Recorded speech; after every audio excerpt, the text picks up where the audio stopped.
সকাল, সকাল বেরিয়ে গেছি। সকাল, সকাল বলতে এটা ভুল হবে। এটা বিকেলের দিকে বেরিয়ে গেছি। Hello my back to our channel Purnima বলা। সবাই কেমন আছে? সবাই অনেক ভালো আছে। আমি তো অনেক ভালো আছি। দুপুরের দিকে বেরিয়ে গেছি। এখানে বারবার সকাল কেন বলছি? ভিডিওগুলো এডিট করা হয় সকালের দিকে তার জন্য। তো এখানে কিছু একটা বেরিয়ে যাওয়ার পরে বাইক এসলাম। বাইক থেকে কিছু একটা কলা চুরি করলাম। লোকের তাই খেলাম। তারপরে আমার কাজের উদ্দেশ্যে রওনা দিলাম। তা কাজের উদ্দেশ্যে রওনা দিয়ে দেখলাম যে বোন ওরা সবাই পিকনিক করছে। তা আমি ওদের কাছে গিয়ে একটু গেলাম দেখতে। তা ওদের দেখে টেকে এসে তা আমার এই কাজের ডিউটি করছিলাম, তার ডিউটি করার শেষের দিকে তোমাদেরকে দেখো টুকটাক ভিডিও করছিলাম যে আমি মানে বেরোবো, একটু ঘুরতে যাব। আজকে 25শে ডিসেম্বর, তাহলে আজকে বড় দিন।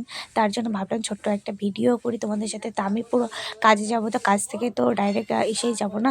তার জন্য ভাবলাম যে না, এখান থেকে আমি তোমাদেরকে একটু রেডি হয়ে তারপর বেরোবো। তো এই যে দেখো এখান থেকে রেডি হয়ে বেরিয়ে গেছি।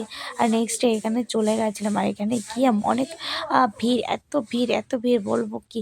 আমাদের ঠাকুরনগরে সত্যি খ্রিস্টান পাড়া বহুত ভিড়। এখানে খ্রিস্টান আছে কজন আর জানা নেই, হিন্দু বেশি আমার মনে হয় খ্রিস্টানের থেকে।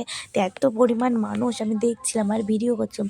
আর আমি ভিডিও করতে করতে কতবার যে বকা খেয়েছি তা আমার নিজের পক্ষে বলা সম্ভব নয়, কারণ আমি প্রচণ্ড পরিমাণ ভিডিও করতে গিয়ে গালাগালিগুলো খাইছি। আর এখানে গিয়ে আমার পাশে একটা জুতো ছিঁড়ে গেছে। জুতো ছিঁড়ে গেলে কোথায় যাব? একটা দোকানে গিয়েছি যেখানে ফেভিকুইকের দাম 5 টাকা, সেখানে ফেভিকুইকের দাম 10 টাকা। মানা যায় খাবার টাবার ঠিক আছে, কিন্তু এত দামটা নেওয়া কিন্তু উচিত হয় না। আর এখানে আমি একটু ভিডিও করছিলাম। এখানে 2টা জায়গা ফাংশান হচ্ছিলো, তাই আমি একটু টুকটাক করে ভিডিও করছিলাম। আর এখানে আমার ভাই কানে কানে কথা বলছিল। তারপরে এখানে কি খ্রিস্টানদের কি রাখে না কি আমি জানি না বাই দ্য ওয়ে। তা সেখানে একটু দেখতে চলে গেছিলাম। তো এখানে গিয়ে না আমি একটু প্রচণ্ড ভয় পাই, কারণ এই জিনিসগুলো। তারপরও আমি সাহস করে গেছিলাম। তো এখান থেকে ডাইরেক্ট বেরিয়ে একটু মেলার দিকে চলে গেছিলাম। তা মেলার দিকে গিয়ে আমি বললাম যে টুকটাক জিনিস কিনবো। তা কেনাই হয়নি, পকেটে তো পয়সাই নেই। তা খালি ফালতু দেখে কিনলাম। তা ডাইরেক্ট চলে গেছিলাম ভিতরটা দেখার জন্য। তো এখান থেকে বললাম ভাইকে ভিডিও করে দে। তা ভাই আমাকে ভিডিও করে দিচ্ছিলো। আর আমার একটা সত্যি কথা বলে দিই তোমাদেরকে, তোমরা অনেকে জিজ্ঞাসা করো যে আমার কাছে যে তুমি দিদিভাই তুমি এত ভিডিও করো কেন, এরকমভাবে ভিডিও করো কেন, এটা করো ওটা করো। দেখো আমি যেরকম পারি সেরকমভাবে ভিডিও করি। আমি কারো তা দেখে ডুপ্লিকেটও করি না, কারো তা দেখে কোনো কিছু করি না, ঠিক আছে? আমি নিজের মতো করে করি, নিজের মতো করে ভয়েস দিই। তো এখানটা তোমাদেরকে চারিপাশটা দেখিয়ে এসেছিলাম। এই পাশে একটা ফাংশানের জন্য একটা ছিল, যাই হোক। আর রেগুলার ফাংশান হবে শুনলাম যতটুকু। তা আমি এখানটাতে ভাইকে বলছিলাম চ আমাকে একটু ঘুরে পড়ে।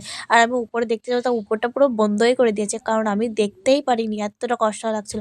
লাস্ট টাইম বলছে ঠিক আছে চলো, যতটুকু দেখতে পাচ্ছি ততটুকু দেখার চেষ্টা করি। তা আমি এরপরে ভাবলাম যে পরে একদিন নেক্সট দিন আমি একটু এসে ঘুরে পড়ে দেখে যাবো ভালোভাবে। তা তোমাদেরকে আমি এখানে একটু দেখাই দিচ্ছি আর ভাইকে দেখিয়ে দিচ্ছি।